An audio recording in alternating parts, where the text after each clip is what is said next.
Hello students, YouTube के channel management with DP Singh में आप सभी का स्वागत है।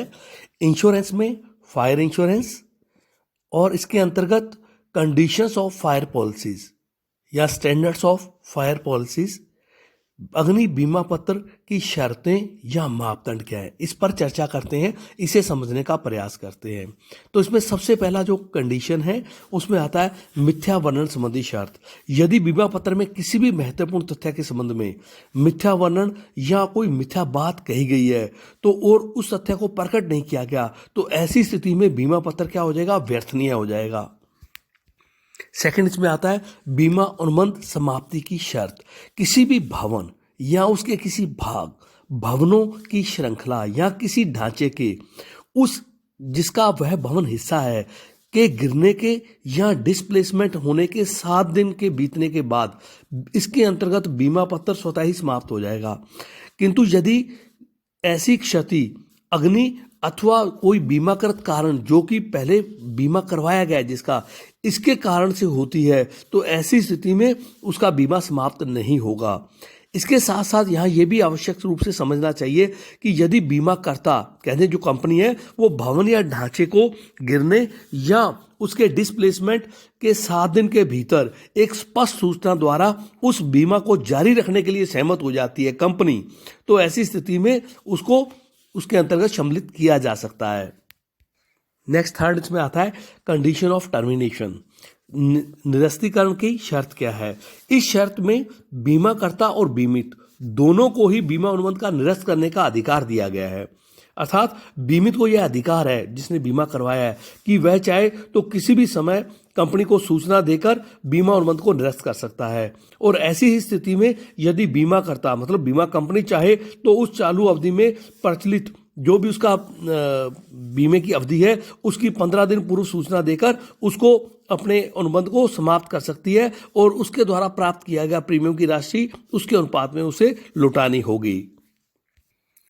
फोर्थ इसमें आता है सूचना या दावे संबंधी मापदंड या शर्त।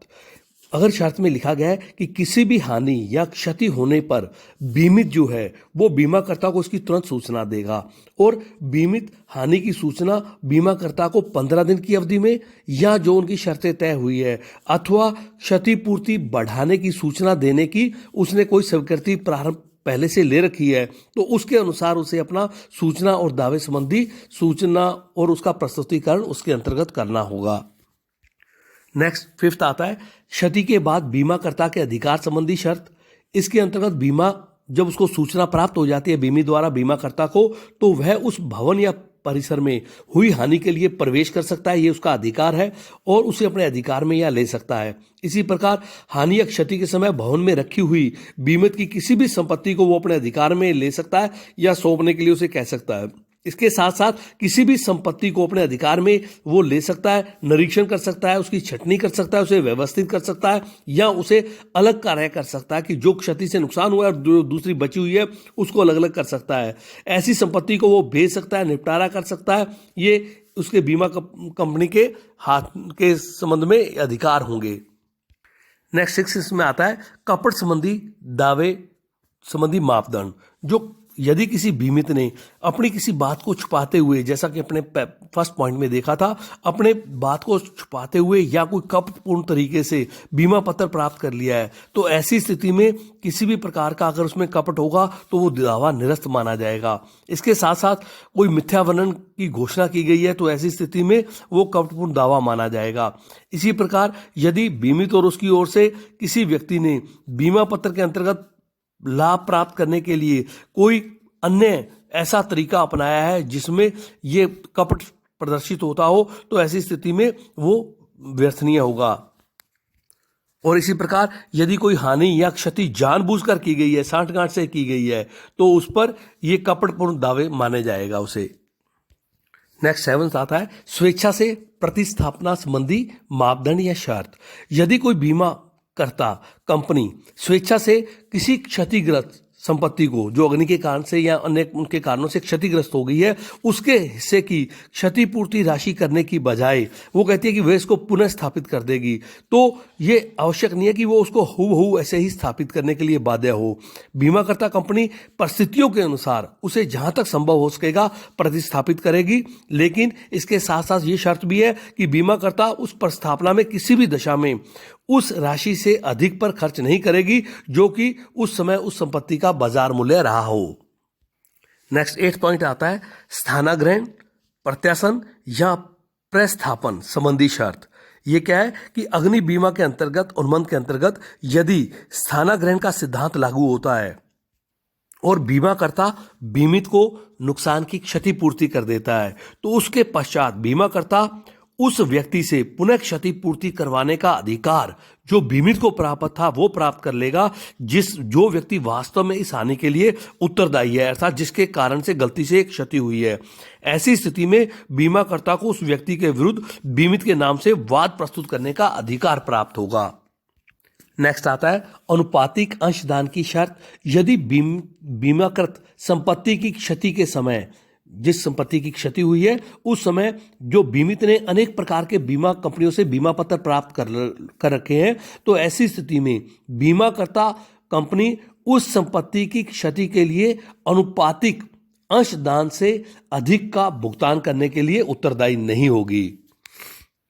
इसी प्रकार नेक्स्ट आता है औसत बीमा संबंधी शर्त। यदि किसी संपत्ति का मूल्य क्षति के समय, जो अग्नि से क्षति हुई है, वो बीमाकृत राशि से अधिक है, अर्थात बीमित ने क्या किया है कि बीमाकृत जो राशि करवाई है वो कम है लेकिन उस संपत्ति का बाजार मूल्य अधिक है, तो ऐसी स्थिति में अधिक मूल्य बीमित को स्वयं ही वहन करना पड़ेगा।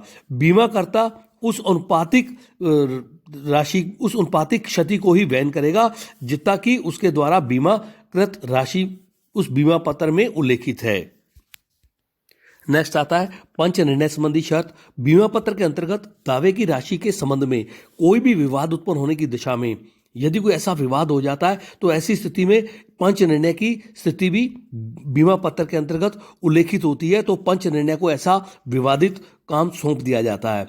यदि एक पंच निर्णय पर दोनों सहमत हो तो इसके लिए वो उचित है। यदि वो दोनों पक्षकार एक पंच के लिए नियुक्ति पर सहमति नहीं देते, तो ऐसी स्थिति में दोनों द्वारा अपने पंच को नियुक्त किया जा सकता है।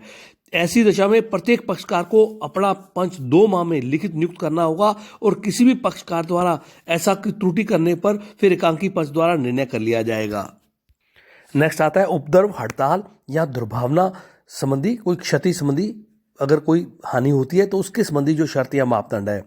प्रमापित बीमा पत्र में उपद्रव, हड़ताल या दुर्भावनाजन्य क्षति को यदि पृथक खंड के रूप में शामिल किया गया है, तो ऐसी स्थिति में नुकसान होने पर बीमाकर्ता जो है वो उसकी क्षतिपूर्ति के लिए उसका दायित्व उत्पन्न होगा। नेक्स्ट आता है परिणामी हानियों के अपवर्जन या कह दें क्षतिपूर्ति नहीं करने का दायित्व संबंधी शर्त। यदि बीमा कर्ता द्वारा एक खंड में परिणामी हानियों को अपवर्जन करने का या दायित्व उसका पूरा क्षतिपूर्ति नहीं करने का कोई क्लॉज मेंशन किया गया है, तो ऐसी स्थिति में वो उसके दायित्व के लिए उत्तरदायी नहीं है। जैसे आय की क्षति हो जाती है उस पीरियड के दौरान जब क्षति होती है, या विलंब के कारण से, या कोई बाजार के अन्य प्रकार की क्षति होती है, या किसी कार्य के बंद होने के कारण से, प्रक्रिया के बंद होने के कारण से उस व्यक्ति को, बीमित को क्षति होती है, तो ऐसी स्थिति में वो उसकी पूर्ति करने के लिए उत्तरदायी नहीं होगा जो बीमा करता या बीमित कंपनी है। नेक्स्ट आता है बीमा समाप्त होने संबंधी शर्त। हम ये कहते हैं कि यदि बीमाकर्ता द्वारा बीमित व्यक्ति के बीच में जो बीमा पत्र तय किया गया है उसके अनुसार उसमें कोई परिवर्तन उसके विरुद्ध जाकर कर लिया गया, तो ऐसी स्थिति में वो जो बीमा समाप्त होने पर उसको समाप्त ही समझा जाएगा। जैसे चालू व्यापार या अपने कहते निर्माण कार्य में कोई परिवर्तन कर लिया गया, अर्थात उसने उसकी प्रकृति में ही व्यापार में या उसकी भवन में परिवर्तन कर दिया, या अपने ये कह दें कोई भवन है उसको परिवर्तित कर दिया, इसकी सूचना बीमा कंपनी को नहीं देगी, उसकी स्वीकृति नहीं लेगी, तो ऐसी स्थिति के अंतर्गत बीमा स्वतः ही समाप्त माना जाएगा। इसी प्रकार आता है लिखित व मुद्रित सूचना की शर्त।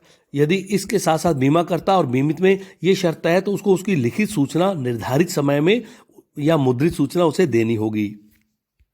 नेक्स्ट आता है जोखिम की अवधि। बीमा पत्र में जोखिम की अवधि का स्पष्ट उल्लेख रहता है, जो कि बीमित और बीमाकर्ता के बीच में बीमा पत्र के अनुसार तय होती है। और इसके अनुसार जो बीमा कंपनी है वो बीमा पत्र में उल्लेखित अवधि के अंतर्गत जो भी जोखिम उत्पन्न होते हैं उसकी क्षतिपूर्ति के लिए उसको उत्तरदायी ठहराया जा सकता है। इसी प्रकार नेक्स्ट आता है प्रीमियम स्वीकृति के बाद ही क्षतिपूर्ति। यदि बीमा पत्र में यह शर्त उल्लेखित है कि बीमाकर्ता की जोखिम तभी प्रारंभ होगी जब बीमा प्रीमियम की राशि चुका दी जाएगी बीमित द्वारा और बीमाकर्ता उसको स्वीकार कर लेगा, उसके पश्चात बीमाकर्ता या अपने कहते जो कंपनी है उसकी क्षतिपूर्ति का उत्तरदायित्व प्रारंभ हो जाता है। नेक्स्ट आता है क्षतिपूर्ति की अधिकतम राशि। बीमा पत्र में क्षतिपूर्ति की अधिकतम राशि के संबंध में शर्त उल्लेखित रहती है कि जोखिम की प्रत्येक मद के लिए निर्धारित राशि से अधिक की क्षतिपूर्ति नहीं की जाएगी और सभी मदों के लिए क्षतिपूर्ति की राशि बीमाकृत राशि से अधिक किसी भी स्थिति में नहीं होगी। इसी प्रकार नेक्स्ट आता है बीमा पत्र का नवीनीकरण। अग्नि बीमा पत्र अधिकतम 1 वर्ष की अवधि के लिए जारी किए जाते हैं, अतः बीमा अवधि समाप्त होने से पूर्व इसका नवीनीकरण करवाना आवश्यक होता है, इसका रिन्यूअल करवाना। ऐसे नवीनीकरण बीमा अवधि के समाप्ति होने के 30 दिन के पूर्व तक कभी भी करवाया जा सकता है, किंतु नवीनीकरण की प्रक्रिया बीमा अवधि की समाप्त होने से पूर्व अवश्य पूरी कर लेनी चाहिए, अन्यथा उसके लिए उसका दायित्व बीमा कंपनी का समाप्त हो जाता माना जाएगा। इसी प्रकार आता है अग्नि बीमा पत्र का निरस्तीकरण। कैसे उसको निरस्त किया जा सकता है? बीमा पत्र की अवधि समाप्ति तक यदि उसको नवीनीकरण नहीं करवाया जाता, बीमा कंपनी द्वारा बीमा पत्र का नवीनीकरण नहीं किया जाता, बीमा कंपनी द्वारा सूचित किए बिना माल के स्वामित्व का यदि स्थानांतरण बीमी द्वारा कर दिया जाता है, जानबूझकर संपत्ति को क्षति पहुंचाई जाती है, क्षति का उचित कोई कारण प्रस्तुत नहीं किया जाता, सदविश्वास भंग होने पर अग्नि बीमा पत्र का निरस्तीकरण किया जा सकता है। नेक्स्ट आता है अग्नि बीमा पत्र का हस्तांतरण। अग्नि बीमा पत्र अनुबंध एक व्यक्तिगत अनुबंध है। ऐसी स्थिति में बीमा योग्य हित बीमा करवाते समय और बीमा की क्षतिपूर्ति का वाद प्रस्तुत करते समय दोनों समय आवश्यक होता है, अतः बीमित बीमा पत्र को बीमित बीमाकर्ता की अनुमति के बिना हस्तांतरण नहीं कर सकता, या ये कह दे कि अग्नि बीमा पत्र हस्तांतरण बीमा कंपनी की पूर्व अनुमति से ही स्थानांतरित किया जा सकता है, अपनी स्वेच्छा से बीमित इसको स्थानांतरित नहीं कर सकता। तो स्टूडेंट्स, ये था कंडीशंस ऑफ फायर पॉलिसी, अग्नि बीमा पत्र की शर्तें, जिस पर अपने चर्चा की, मापदंड पर जिसको अपने समझने का प्रयास किया। धन्यवाद।